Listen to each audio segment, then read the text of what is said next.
Segunda carta de Paulo aos Coríntios, capítulo 12. Aí depois nós vamos rodar Atos. Não tem como deixar de falar de Atos nessa noite, né?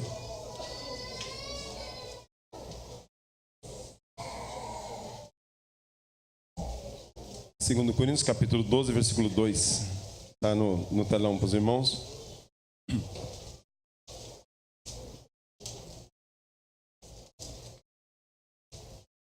Glória a Jesus. Quem achou diz amém. Quem está colando diz glória a Deus. Seus pecadores. Vocês estão colando, né? Ainda dá glória a Deus. Não? É só aqui que o pessoal cola e dá glória a Deus. Em tudo dá glória, né? Amém. A palavra de Deus é assim: conheço um homem em Cristo que há 14 anos foi arrebatado até o terceiro céu. Se no corpo ou fora do corpo, não sei. Deus o sabe. E sei que tal homem, se no corpo ou fora do corpo, não sei. Deus o sabe.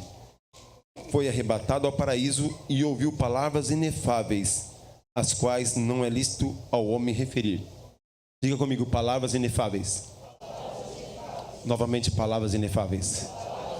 Oremos ao Senhor. Ó Deus, eu quero agradecer ao Senhor, Pai, porque o Senhor faz tudo de maneira perfeita. E quando nós, ó Deus, nos curvamos diante do Senhor, pela Tua graça e misericórdia, em jejum, às terças-feiras, e quando nós, ó Deus, nos humilhamos diante do Senhor, pela Tua graça e misericórdia, uma semana de oração, todos os meses. E quando nós, ó Deus, nos humilhamos diante do Senhor, todos os meses, na nossa vigília de oração que antecede a ceia, nós estamos declarando a Ti, Pai, e o Senhor já conhece a motivação do nosso coração. Estamos declarando que essa igreja é Tua e o Senhor é o cabeça da igreja, e rogamos ao Senhor que o Senhor conduza-nos em nome de Jesus. Dirija os nossos passos, fala conosco, edifica. Senhor Deus, sonda nosso coração, a nossa mente, nossa casa, nossa família, nossos valores. Senhor, não permita jamais que venhamos envergonhar ou manchar a Tua palavra, o Teu caráter, os princípios da Tua revelação. Senhor, em nome de Jesus, fala conosco nessa noite. Em nome de Jesus, edifica a Tua igreja nessa noite. Em nome de Jesus, envia Teu povo, Senhor. Coloca-nos para fora, a fim de sermos luz e sal, a fim de levarmos o Teu poder. Nós clamamos a Ti, a Tua graça e misericórdia. Não sabemos o que o Senhor tem para fazer, mas sabemos que o Senhor vai fazer é algo muito grande, pois nosso desejo é de andarmos com o Senhor e amarmos o Senhor e vivermos para o Senhor. Portanto, Deus, nessa hora, em nome de Jesus, fala-nos ao coração, fala-nos palavras inefáveis aos nossos ouvidos. Nós queremos ouvi-las em nome de Jesus. Amém. Amém. Paulo relata aqui uma experiência dele que vivida há 14 anos. Eu quero ser sincero com os irmãos, eu só quero extrair ouvir palavras. Porque as palavras inefáveis que ao homem não é lícito referir, não foi autorizado a ele falar, nós não podemos deduzir. Mas nós podemos deduzir, e não somente deduzir, apontar que Deus falou. E nós queremos ouvir o que Deus falou para Paulo. Queremos aprender como e da maneira como Deus ensinou Paulo. Então eu separei aqui, de maneira sucinta, já pedi para o irmão Isaac na mesa selecionar os versículos, o que Deus falou para Paulo. Palavras inefáveis. Foi lá quando ele foi arrebatado, mas conheço um homem que há 14 anos foi arrebatado. E nesse período, o que Deus falou para Paulo, e o que Deus falou para Paulo tem muito a ver conosco, e tem muito para edificar e abençoar nossas vidas. Então eu quero compartilhar. A primeira coisa que Deus falou para Paulo, eu quero colocar para os irmãos, veja bem uma coisa. No caminho da glória, você sempre vai encontrar uma cruz. É incrível, incrível, incrível como o ser humano está em busca de vitória, em busca de realizações pessoais, em busca de estabelecer e superar metas. Isso está inserido em nós. Nós queremos conquistar, vencer, adquirir. É até assustador quando isso passa a ser doentio. Eu estava vendo imperadores do Egito, imperadores da Índia, imperadores da Ásia, quando eles morriam, eles eram enterrados com seus escravos, com exército, com riqueza, porque não aceitava perder. Não aceitava perder. É incrível a nossa ânsia de estar por cima, de estar melhor, de superar. Isso acaba sendo injusto e doentio, porque as nações vão se amassando, vão se atropelando, vão se destruindo em busca de poder. E a matemática de Deus, ela é sempre o inverso. Quando Deus nos ensina, aquele que quiser ser o maior, que seja o menor, seja o que sirva. Aquele que quiser ter, que dê. A matemática de Deus é o inverso. Aquele que quer ser exaltado, que seja a se humilhar. E no caminho da glória, porque Jesus ele foi exaltado soberanamente, Filipenses capítulo 2, mas ele se humilhou até a morte, morte de cruz. O primeiro verso que nós vamos ver aí, está justamente na conversão de Paulo, né? O caminho da glória. Deus, o que Deus fala para Paulo? O que Deus fala? Eu lhe mostrarei o quanto deve padecer pelo meu nome. Tudo que tem valor, tudo que é precioso, você batalha, você rasga, você soa a camisa para conquistar. Tem muito mais valor, muito mais valor. As escolas, eu fico admirado com algumas faculdades. A última universidade que eu fiz, recentemente, eu tinha 12 matérias no último ano. 12 matérias, tinha 12 avaliações. No meu histórico tinha aparecido 12 avaliações em tudo azul, tudo acima de 7. Se eu estou aqui é porque passou de 7, viu? Passou de 7. Mas 12, semana de prova, eu ficava doido. Era trabalho, era leitura, era isso e aquilo, e tinha que rasgar. E eu gosto muito de desafios. Gosto muito de desafios. E eu entrei em crise. Os irmãos já sabem que eu entrei em crise no meio da faculdade. Entrei em crise por quê? Porque eu estava dando mais atenção à matéria jurídica do que à própria palavra de Deus. Mas eu não podia deixar de ler matéria. Mas eu estava em falta com Deus, porque eu estava lendo mais matéria que não tem nada a ver com Deus do que matéria de Deus. Então foi um tempo de maior crescimento. Foi algo doido, sobrenatural que eu vivi. A mesa lá da minha sala cheia de livros. O espelho da minha sala rabiscado, porque eu escrevia as leis e ficava andando na sala decorando as leis, a citação. Eu ficava ouvindo o dia todo. Mas de repente, quando eu olhei assim a mesa cheia de livros, cada livro dessa expressão, eu falei, meu Deus, eu não posso dar menos para o Senhor do que eu estou dando para o mundo. E foi algo extraordinário que aconteceu naqueles 2 anos. Eu li em média um livro do Senhor, ou evangélico ou da Bíblia, por semana. Sem diminuir lá, eu consegui. Deus, eu quero te corresponder. O Senhor não pode estar em segundo plano em nada na minha vida. Então eu entrava nas madrugadas, não faltava culto. Por isso que eu fico escandalizado. Os irmãos falam assim, pastor, cara, tem problema. Eu fico escandalizado quando eu vejo a pessoa faltou. Por que você faltou? Tem trabalho na faculdade. Uma vergonha na tua cara. Mas por que eu falo assim? Porque eu consegui quebrar, nem todo mundo tem. Aí a minha esposa me puxa a orelha, ela é benção. Fala, Carlos, nem todo mundo é como você. Mas eu tinha, nunca vocês, os irmãos, viram faltar num culto de oração, numa vigília, porque questão de faculdade. Num domingo no culto, na escola dominical, por que você não veio, pastor, tem trabalho, faculdade fazer? Meu irmão, coloca Deus em primeiro plano, Deus vai te honrar. Os grandes avivalistas, nós ouvimos hoje na escola dominical, que os avivamentos sempre vieram por intermédio de um homem. Os grandes avivalistas, John Wesley, Spurgeon, Moody, quando eles tinham muita tarefa para fazer no dia, eles acordavam mais cedo para orar, e tiravam 1, 2, 3 horas de oração por dia. O nosso dia não rende porque a gente não ora. Nosso dia não rende porque nós não clamamos. É Deus que vai fazer na sua vida.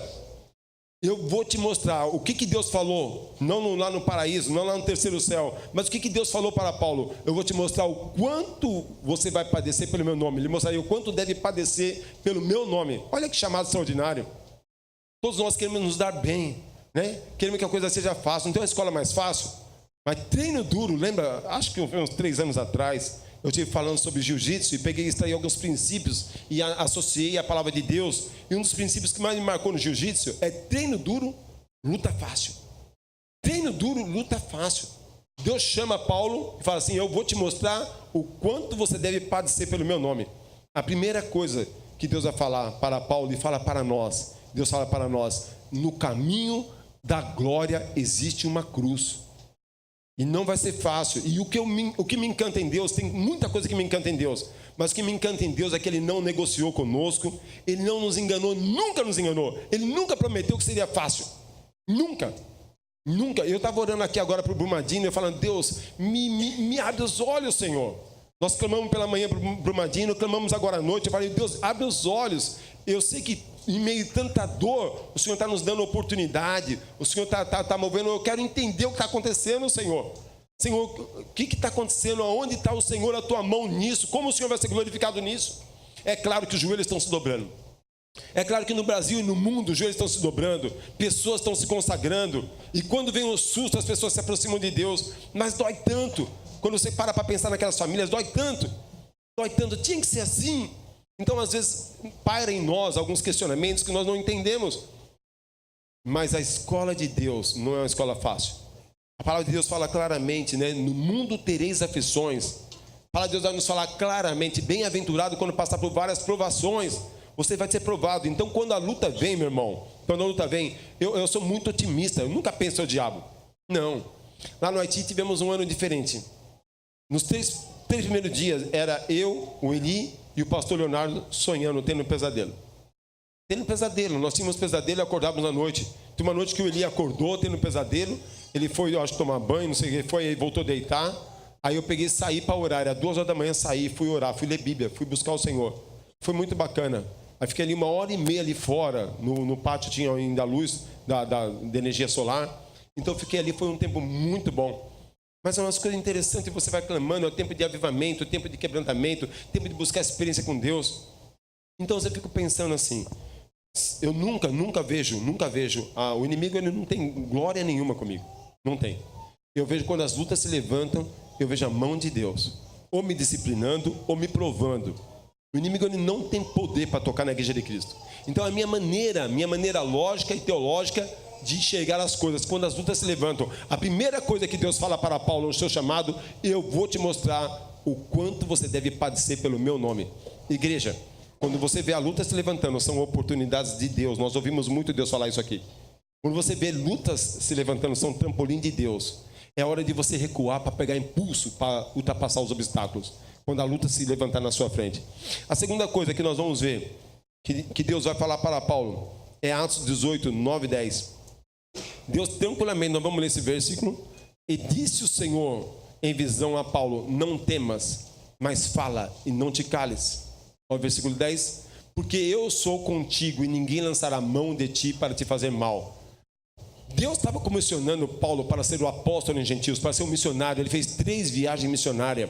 Ele evangelizou o mundo inteiro. Não todas as pessoas do mundo, mas todos os territórios do mundo. Ele só não evangelizou a América porque não tinha sido descoberta ainda. Ele pisou nos 3 continentes, levou a palavra nos 3 continentes. A primeira coisa que Deus fala para ele quando comissiona para a obra missionária, eu vou te mostrar o quanto você deve padecer pelo meu nome. Então, meus irmãos, ninguém foi enganado. É batalha. Vai travar batalha, mas uma coisa fantástica e gostosa é que você vai travar a batalha e você vai ser vencedor. Se você não responder ao chamado de Deus, você vai travar a batalha e você vai perder. Porque em Cristo somos mais do que vencedores. A segunda coisa, ele fala assim, eu te sustento. Sou eu que te sustento. E esses 2 versos, Deus está falando justamente isso. Olha, meu irmão, meu filho, meu amigo, eu que te sustento. Quer ver o verso 9 de novo, verso 9, verso 10? Olha a mensagem que Deus está falando. E disse o Senhor em visão a Paulo, não temas, mas fala e não te cales. Fala e não te cales. Você deve falar mesmo na faculdade. O pequeno grupo da faculdade tem que continuar. O trabalho lá, aqueles grupos de oração, eu me lembro que quando o meu chamado foi algo muito extraordinário. Eu estava trabalhando no sistema de automação, uma empresa no Paris, lá no Brás, e tinha um rapaz que me levou ao seminário, hoje é pastor Eliel, pastor da Igreja Batista Central, na Vila Maria, em São Paulo, é da Convenção Batista Nacional. Nós orávamos 9 da manhã, nós orávamos meio-dia, nós orávamos 5 horas da tarde pela salvação de todos os funcionários daquela empresa. Nós tínhamos 3 períodos de oração por dia. Eu orava no almoxerifado do restaurante, ele orava no almoxerifado, aquele chefe era um almoxerifado de peças lá. Então, começa o trabalho, fala, não te cales. O Senhor está falando, eu sou contigo, fala, não te cales. Eu tenho muito povo nessa cidade, versículo 10. Olha lá, versículo 10. Porque eu sou contigo e ninguém lançará mão de ti de fazer mal, pois tenho muito povo nesta cidade. Temos que evangelizar. Temos que recomeçar os pequenos grupos. Temos que marcar nossa caminhada missionária dos pequenos grupos. Todo mundo colorido com a sua cor de rede. Todo mundo alegre e motivado. Todo mundo sai na rua panfletando. Temos que fazer o bom missionário esse ano. Temos. Estou falando temos por uma questão pessoal com a igreja. O Senhor está à frente. O que vai ser, Ele vai dizer amém. Mas o desejo nosso é de sair correspondendo ao chamado de Deus. A grande maioria aqui nunca participou de um bom missionário nosso. Nós paramos porque é muito dispendioso. Muito dispendioso. Geralmente no dia 15 de novembro nós fechamos a rua, abraçamos a Vila Belmiro, oramos pela cidade de Santos, abraçamos o estádio dos Santos, dando as mãos e oramos, clamando pelas famílias. repreender opressões malignas que estão nessas ruas, nessas casas. Quando nós temos a vigília aqui, eu acredito que você nunca veio na vigília aqui, muitas delas nós saímos para fazer caminhada, e o que entristece o nosso coração, muitas das nossas vigílias, nós oramos da 1 às 2, uma ou duas por ano nós fazemos isso. Saímos para fazer caminhada de oração no dia da vigília. É ótimo, porque desperta o pessoal ora com entusiasmo, ainda é cedo, ainda dá umas 2 da manhã. Então nós vemos muitas casas abertas adorando demônios. Muitas entidades adorando demônios. E quando você passa em determinados centros, na Joaquim Távora, talvez na Augusto Paulino, talvez sabe, quando você passa em algumas casas, você vê uma placa assim, reunião segunda, terça, quarta, quinta, sexta. Aí você passa em frente a algumas igrejas, você vê reunião domingo, 19 horas. Você vê as trevas trabalhando intensamente para destruir vidas. Você vê trevas jejuando para destruir vida de pastores. Nós estamos orando pela Andréia. Pastor Silvio e Andréia vieram passar 15 dias de folga aqui no Guarujá. A irmã Andréia não se sabe o que ela teve. Passou mal, está em coma já há 7 dias. Estamos orando por ela. O pedido que a irmã Marcela postou, nós no dia que ela foi internada, nós já estávamos orando, os pastores estavam orando, porque é conhecido nosso, de Araçatuba. Então nós estamos clamando por eles. Por quê? Porque existe uma legião de trevas jejuando para destruir a tua família. É inacreditável. Inacreditável. E você sabe disso, que as trevas estão trabalhando intensamente para destruir a tua família, para destruir a vida de missionários e pastores, destruir igrejas, denominações, jejuam para destruir. Jejum para destruir. E às vezes nós temos dificuldade de orar 1 hora. Mas o Senhor Deus fala assim, eu te sustento, diz o Senhor. Não te cales, não temas, não te espantes, porque eu estou contigo. Eu tenho muito povo nessa cidade. Não cala a boca. Fala, porque eu tenho muito povo nessa cidade. O que Deus falou para Paulo? A terceira coisa que Deus falou para Paulo está em Atos capítulo 20, verso 22 a 24. Não te deixarei nada em oculto. Eu lembrei do episódio de Gênesis 18, 17, quando Deus vai falar sobre Sodoma e Gomorra. Deus chega e fala assim, ocultaria eu alguma coisa ao meu servo Abraão? Quando você responde sim ao Senhor, ao chamado do Senhor, Deus sempre vai te alertar, Deus sempre vai abrir teus olhos com relação a tudo que tem para fazer. Sempre, é que às vezes nós estamos tão focados, já viu? Eu me lembro que eu nunca fui bom de dama. Aliás, eu nunca fui bom de nada. Mas eu lembro que eu perdi a dama fácil. Porque eu estava obcecado, eu queria fazer a dama. Quando eu fazia a dama lá contra meu irmão já comigo todas as pedras, só ficava minha dama sozinha, ele acabava comigo. Eu focado ali, às vezes nós estamos assim. Às vezes nós queremos fazer dama e a gente perde o jogo. Às vezes estamos tão focados naquilo que a gente quer que a gente não ouve a voz de Deus. Olha só, Deus não deixa, se você tem uma resposta ao campo missionário, Deus nunca vai deixar você às escuras. Deus sempre vai te alertar com antecedência. Eu vou tentar explicar isso de maneira correta. E agora, eis que ligado eu pelo Espírito vou para Jerusalém, não sabendo que lá há de me acontecer. Olha só, Deus orientando Paulo. Senão que o Espírito Santo de cidade em cidade me revela, dizendo que me esperam prisões e tribulações. Quando você está conectado no Senhor, quando você tem uma vida de oração e consagração com o Senhor, nós sabemos que o que impede nosso relacionamento com Deus é o pecado. Não tem como você ouvir. É por isso que quando vem, às vezes você encontra personagens assim, né? Na rua. Às vezes você sabe que o camarada está em adultério, está nas drogas, ele fala, Deus mandou te entregar o recado. Vai, seu capeta, vai embora. Que isso? Deus não compactua com o pecado, abre o olho. E pior que tem gente que segue essas pessoas. Deus mandou te entregar recado. Que recado? Que Deus é esse? Deus não comunga com o pecado. Isaías 59, verso de 1 a 3. Não tem como, mas quando você responde o chamado de Deus, quando você está em unidade com a igreja, você está debaixo de autoridade, quando você está clamando ao Senhor, se humilhando, Deus nunca vai deixar você se surpreender com nada. Ele vai te avisar de antemão, com antecedência. Você quer ver uma forma prática? Eu tenho orientado as pessoas que andam comigo durante o dia, como Deus fala, e talvez o clichê é, Deus fala comigo no natural. Deus fala contigo também no natural. Deus fala, quando você vê, ô jovem, quando você vê a tua namorada gritando com a mãe, é Deus falando, sai de fora, é laço do diabo. Dá para entender que Deus nunca deixa nada em oculto. Deus nunca deixa nada em oculto. Quando você vê, ô jovem, quando você vê o camarada não quer trabalhar, larga esse traste, é laço, é Deus falando contigo. Deus fala, Deus nunca deixa, ocultaria eu alguma coisa ao meu servo. Quando você vê que ele não é fiel a Deus, ele não vai ser fiel a você. Ele não vai ser fiel a você. Se ele não é fiel a você, por que seria? Se ele não é fiel a Deus, por que seria fiel a você? Se ele não tem compromisso com Deus, você acha que ele vai ter compromisso com você? Você acha que ele vai ter compromisso com você? Você é melhor do que Deus aonde? O que você fez por ele? Você derramou seu sangue na cruz por ele? Pelo teu namorado? Pela tua namorada? Se ela não tem compromisso, larga ela. Larga, já demorou. Se ela não quer saber de Deus, larga ela agora. É laço. Deus fala, ocultaria eu alguma coisa ao meu servo? Então Deus sempre vai falando. Sempre vai falando. Deus vai mostrar para você o local que você deve morar, o curso que você tem que fazer, as amizades com quem você vai andar. Deus fala, Deus avisa com antecedência. Havia muitos outros versículos aqui que eu separei. Eu não pedi para o Isaac separar, mas o capítulo 21, versículo 4. Ágabo, parece que ele amarra um cinto nos braços, fala assim farão com o dono desse cinto. Deus sempre vai te orientar, sempre vai te orientar. O que Deus falou para Paulo? O que Deus falou? Não te deixarei nada em oculto, eu vou abrir teus olhos. Só que a gente vê, mas a gente não enxerga, né? Quantas pessoas a gente fala, e hoje, depois de algum tempo de exercício de ministério, a gente vive umas coisas que são assustadoras. A pessoa chega e fala assim, pastor, bem que você falou. Vontade de enforcar algumas ovelhas, né? Não é tosar mais não, enforcar. Pastor, bem que você falou, pastor. Ele falou assim, porque Deus estava mostrando há muito tempo, só que você estava obcecado na dama e você perdeu o jogo. Está obcecado, olha para o Senhor, olha para a vontade de Deus. Nem sempre perder é perder, às vezes perder é ganhar. Eu não sou Dilma não, tá? Às vezes perder é ganhar. Às vezes perder é mais, só Dilma, meu Deus, misericórdia. A quarta coisa,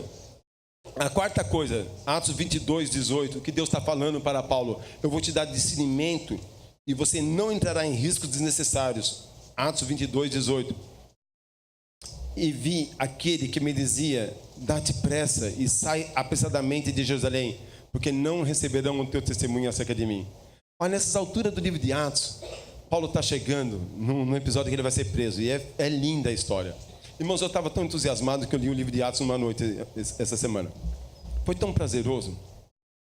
Ele acaba sendo preso. Vem toda... ele é preso por Félix, aí vem o rei Agripa, quer ouvir. O Félix tem por inocente, não vê nada, igual a história de Jesus. O Félix, o governador, não vê nada nele que dá ensejo à morte, pena de morte. Então ele mantém Paulo preso. Aí chega o Agripa. Chega um rei lá e ele fala assim, olha, eu quero que você ouça Paulo. E Paulo está preso há muito tempo. Mas ele está segurando Paulo porque não pode soltar, mas também não pode matar, não tem argumento suficiente para matar. Mas só que antes do rei chegar, o Paulo apela para César. E aí quando o rei ouve o depoimento de Paulo, o Agripa fala assim, acaso você também quer me converter? Fala, mas quem me dera poder convertê-lo? Levá-lo a Cristo Jesus. Porque Paulo discorre toda a sua experiência, desde a sua conversão. Eu, fariseu dos fariseus, Cristo me apareceu, Cristo me falou, Cristo me transformou. E aí Agripa está quase se convertendo, fala, acaso você também quer me converter? Não seria tão bom que você se convertesse? Aí o Agripa pega e fala assim, eu também não vejo nada que dá ensejo a matar esse camarada. Mas como ele apelou para César, sendo também romano, não tem como retroceder essa palavra dele, ele tem que passar por César. Aí ele entra no navio, e ele vai até uma determinada cidade, troca de navio, aí tem 270 pessoas no navio, aí vem um euroquilão, o navio rompe, e Deus vai falando com Paulo o tempo todo, Deus vai falando, calma, que nenhuma vida vai se perder. Interessante. A intimidade de Paulo. E quando Paulo chega do outro lado do mar, os irmãos sabem, havia muita chuva e ninguém se perdeu. A proa, ou popa, né, estourou, arrebentou, o navio rachou no meio, todo mundo afundou, todo mundo nadou, chegaram na praia. E quando foram fazer uma fogueira, uma víbora, Paulo estava salvando, cuidando das pessoas, uma víbora morde a mão de Paulo. Aí a cidade toda fala assim, poxa, esse camarada certamente suicida. Ele é amaldiçoado, ele é determinado à morte mesmo, porque escapou de morrer afogado, vai morrer agora picado por uma víbora. Aí começaram a observar, Paulo continuou trabalhando normalmente, ele sacudiu a víbora na fogueira, continuou trabalhando normalmente, cuidando de pessoas. Ele era um prisioneiro, fazendo a fogueira, cuidando de pessoas. De repente o Públio era o líder da comunidade, um dos líderes da comunidade. Ele estava com um pai doente, ele levou lá Paulo curou o camarada. Paulo agora, ele foi tido como um Deus. Estava como prisioneiro, mas foi tido como um Deus. Ele poderia simplesmente falar assim: pessoal, como Deus eu liberto todo mundo. Mas ele falou: não, eu não sou Deus, eu sou um prisioneiro. Ele tinha princípios morais. E ele tinha um caminho, ele ia chegar a César. Mas é interessante que Deus ele sempre vai nos prevenir. Quando você entrega teu caminho ao Senhor, quando você tem compromisso com o Senhor, Deus sempre vai te alertar de antemão e vai te prevenir com relação aos riscos. Com relação aos riscos, você sabe disso, depende de você. Lembra que a palavra que Deus falou para Caim: o teu desejo está sobre ti, cabe a ti dominá-lo. A tentação que está dentro de nós. Estava lendo um livro esses dias. O homem tem 3 tipos de tentação: a luxúria, o dinheiro e o sexo. E todos nós, um dessa você tem. Você sabe a tua fraqueza onde é. E o diabo também sabe. Não vem com essa de que o diabo não lê pensamento, porque o diabo lê teus olhos, o diabo lê tua mão, o diabo lê tuas intenções, e o teu corpo te entrega quem você é. Teus atos te entregam quem você é. O diabo sabe quem você é e sabe onde está a tua fraqueza. E ele vai chegar tentando você na tua fraqueza. Ele vai chegar para te destruir na tua fraqueza. Paulo está ali, ele tem toda a possibilidade ali de se levantar, mas ele tem princípios. Ele ainda é um prisioneiro, ele tinha apelado para César. Deus preveniu para ele. Deus alertou ele: não te deixarei sem discernimento. Você não vai entrar em risco desnecessário. Deus sempre vai alertar. 22, 18. E vi aquele que me dizia: dá-te pressa e saia apressadamente de Jerusalém, porque não receberão o teu testemunho acerca de mim. Deus falando: não vão receber o teu testemunho. E último, quinto e último, palavra de Paulo. Palavra de Deus para Paulo, não é mesmo? E eu achei fantástico isso. Na hora de maior necessidade, eu estarei contigo. É como se Deus falasse assim para você: o jogo não acabou. O jogo só termina quando o juiz apita. É como se Deus falasse assim para você: a tua história não acabou. Talvez você está desanimado do teu casamento, da empresa que você trabalha, da vocação que você tem, você quer mudar de ramo de atividade, da igreja, do ministério, da fé. O que tem de pessoas que falam: pastor, eu estou tão fraco, não tenho força para orar. Não é novidade não. Não é novidade não. Mas você tem que orar, porque esse é o caminho. Nós estamos estudando sobre Neemias na escola dominical. Neemias orou, o Senhor deu vitória. Josafá orou, o Senhor deu vitória. Por que essa igreja desafia você a ter uma vida de oração? Daniel orou e Deus fortaleceu, confortou, consolou. Abacuque orou, Deus fortaleceu, confortou, consolou. Paulo orou e as cadeias foram abertas. Jonas orou e o peixe cuspiu ele na praia. Meu irmão, o caminho é a oração. Eu vi o Kleber na hora da intercessão falando assim: igreja que muito ora tem muito poder, igreja que pouco ora, pouco poder. O que você quer para a tua vida? Você quer poder vencer as suas dificuldades, as suas necessidades, ou o que você quer ver acontecer? Temos que deixar de ser crente 6 horas. Tem gente que fala assim: vai lá pela loja, ora por mim, ora por mim, ora por mim. Não, você tem que pôr o pé no chão. A tua história não acabou. A tua história não acabou. É o versículo 23, verso 11. Tua história não acabou. E na noite seguinte, apressando-se, o Senhor disse: ó o que Deus disse para Paulo, ó o que Deus disse para mim, o que Deus disse para você. Paulo, tem ânimo, porque como de mim testificasse em Jerusalém, assim importa que testifique também em Roma. Ele já tinha pedido lá para o Agripa, já tinha pedido lá para o Festus: eu quero ir até César. Já estava selado, ele vai até César, não tem como voltar atrás, ele vai até César. Uma coisa fantástica, como Deus cuida. Sabe como acabou a história de Paulo? Paulo não foi condenado por Agripa, não foi condenado por Festus, não foi morto por judeus. Ele queria chegar a César, ele chegou a César, ele chegou em Roma. Ali também Roma, aí agora Flávio José, alguns historiadores que relatam, o livro de Atos não tem fim. A história relata que Paulo ficou preso ali 2 anos. E também não acharam nada para incriminá-lo. Ali daquela prisão ele escreveu diversas cartas. Ficou preso 2 anos, uma prisão residencial. E depois de 2 anos libertaram Paulo. Isso por volta, ele ficou de 63 a 65 preso. Do ano 63 a 65 depois de Cristo ficou preso. Aí libertaram Paulo. E Paulo percorreu outras regiões pregando a palavra.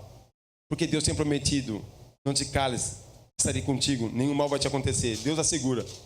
Mas no ano 67, com o motim de Nero perseguindo os cristãos, dando ensejo de que os cristãos colocaram fogo em Roma, Paulo voltou lá para acudir e acolher. Diz a história Voltou lá para acudir, acolher e cuidar dos feridos, perseguidos por Nero.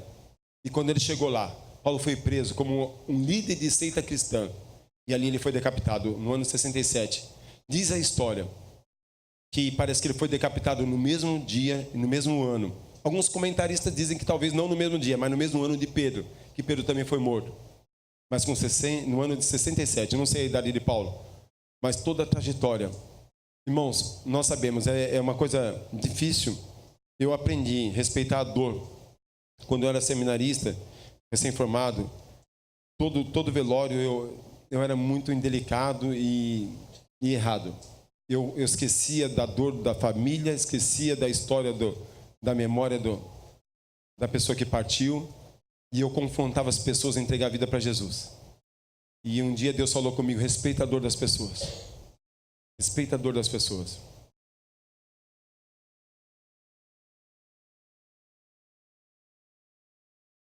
Eu não sei com quantos anos Paulo morreu. Eu não sei com quantos anos você vai morrer. Mas é uma realidade que as pessoas nunca estão preparadas.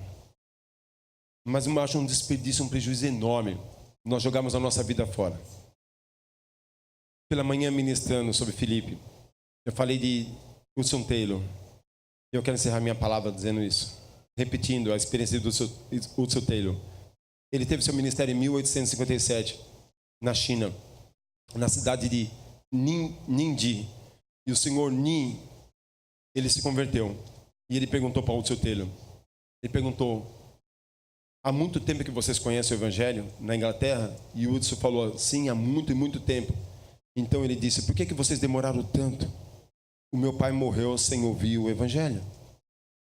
Por que vocês demoraram tanto? Quantas pessoas você poderia estar alcançando para Jesus? E às vezes nós estamos brincando. Mas sabe de uma coisa? Não é você que usa o Espírito Santo, é o Espírito Santo de Deus que usa você. Uma das coisas que tem muito errado por aí, as pessoas estão querendo usar o Espírito Santo de Deus. Então nós confrontamos você a ter uma vida de consagração, de estudo da palavra, de meditação e de oração, a fim de que Deus venha usar você, quem sabe para alcançar a tua família, quem sabe para alcançar os teus vizinhos, quem sabe para alcançar a tua escola, o teu trabalho, ou por que não, somente os teus filhos, levar os teus filhos a Jesus. Por que vocês demoraram tanto? Essa é uma cena que na noite de vigília eu faço com o Rian deitado ali no chão. Quando vocês vieram para a vigília missionária, o Rian da Jenny é meu parceiro. Por que vocês demoraram tanto? Quantas pessoas estão morrendo sem ouvir Jesus? Ouvir de Jesus? Porque nós não estamos obedecendo o ID do Senhor. Te mostrarei o quanto você deve padecer. Mas fica tranquilo, eu vou estar contigo. Nenhum mal vai te acontecer. E quando for acontecer alguma coisa, eu vou te alertar. Se você não estiver focado na dama, você vai ver a minha voz falando. E você não vai morrer antes de terminar o teu trabalho. Antes de viver as promessas do Senhor, você não vai morrer. Você vai morrer na hora certa. Mas Deus quer que você cumpra seu papel. Feche seus olhos, por favor. Curve sua fronte. O quanto Deus tem falado com você. Já há muito tempo Deus tem te chamado. Há muito tempo Deus tem chamado, como chamou Moisés. Moisés tentou se esquivar. Em quanto tempo mais você vai resistir o chamado de Deus? Esse ano nós vamos receber aqui, na nossa cidade, o Doulos, um navio contendo 400 missionários que vivem rodando o mundo pregando o Evangelho. Quem sabe você pode, você jovem, você pode tomar uma decisão e partir nesse navio. Eles vão estar recrutando pessoas. Quem sabe? Há quanto tempo Deus está te chamando e Deus te colocou aqui nessa igreja para uma escola, para um treinamento, para que você desenvolva a tua vocação, a tua liderança, a tua aptidão, o teu chamado ministerial. Há quanto tempo Deus tem te chamado? Quem sabe nesse ano você pode assumir um pequeno grupo e o teu pequeno grupo pode fazer trabalho em orfanatos, em escola, sem necessário ter que ir no Haiti, mas no nosso Brasil, para que pessoas não digam por que não façamos aqui, por que não fazemos aqui. Há quanto tempo você está resistindo o chamado do Senhor? Há quanto tempo? Deus tem falado com você constantemente, Deus tem falado no natural. Deus tem mostrado para você as ciladas que você está se enfiando, mas você está resistindo porque você está indo muito a ver pelo sentimento, o teu sentimento. Para um pouco com o sentimento, olha para a palavra de Deus, olha para a vontade de Deus. O que Deus tem para você é muito grande. E quem sabe talvez você está resistindo àquilo que Deus tem para você. Quem sabe nesta noite você está disposto a dizer: Senhor, usa a minha vida, eis-me aqui, eu estou disposto a render a minha vida ao Senhor. Onde o Senhor quer que eu esteja, fazendo o que o Senhor quer que eu faça, eis-me aqui, Senhor, envia-me a mim. Paulo viveu tudo que viveu. A experiência dele maravilhosa de chegar ao terceiro céu, ouviu coisas inefáveis que não é lícito falar. Isso não morreu diante de César em 65, mas depois que ele ministrou a palavra, ele voltou numa situação de perseguição. Aí sim foi morto, porque ali o jogo acabou. De repente o teu jogo está acabando, questão de dias, questão de anos. Quanto tempo você tem ainda para proclamar a palavra, para libertar vidas? Se você nessa noite, eu quero orar por você. Se você nessa noite entende que Deus tem pressa, se você nessa noite entende que Deus tem te chamado para a obra missionária, você pode começar aqui através de um pequeno grupo, você pode começar no trabalho de rua, você pode começar com os caminhoneiros. Se você entende esse chamado de Deus para a sua vida, com crianças, com jovens, com adultos, com idosos, com políticos, com homossexuais, com prostitutas, eu não sei onde Deus vai te enviar, em hospitais, mas se você quer consagrar a sua vida ao Senhor, eu quero orar por você nessa noite missionária. Fique em pé, eu quero orar por você. Se você quer ouvir a voz de Deus também falando contigo, se você não quer mais temer, eu te mostrarei o quanto você deve padecer pelo meu nome. Se você quer entender esse chamado de Deus, o chamado de Deus para Paulo não foi: eu vou te dar iate, vou te dar prédio, vou te dar restaurante, vou te dar dinheiro. Não. O chamado de Deus para Paulo não foi esse: vou te dar prosperidade. O chamado de Deus para Paulo foi: eu vou te mostrar o quanto você deve padecer pelo meu nome. Você acha que vale a pena fazer isso por Cristo? Se coloque em pé, eu quero orar por você. Eu quero orar por você. E você não tem ideia do que Deus vai fazer na sua vida e através da sua vida. Você não tem ideia onde Deus vai te enviar e como Deus vai te usar. E se você quer viver isso, se coloque em pé. Pai, Pai de amor e de poder, o Senhor é o dono, é o Senhor de toda a glória. O Senhor tem nos selecionado, nos capacitado, nos convocado. O Senhor tem falado e nós muitas vezes estamos focados na dama. O Senhor repreende a dama em nome de Jesus. Em nome de Jesus, ó Pai, que nós possamos dar ouvido à voz do Senhor. Que possamos dar ouvido à voz do Senhor. Ainda que tenhamos que padecer pelo Teu nome, nós não somos dignos daquilo que o Senhor fez por nós. A nossa vida pertence ao Senhor.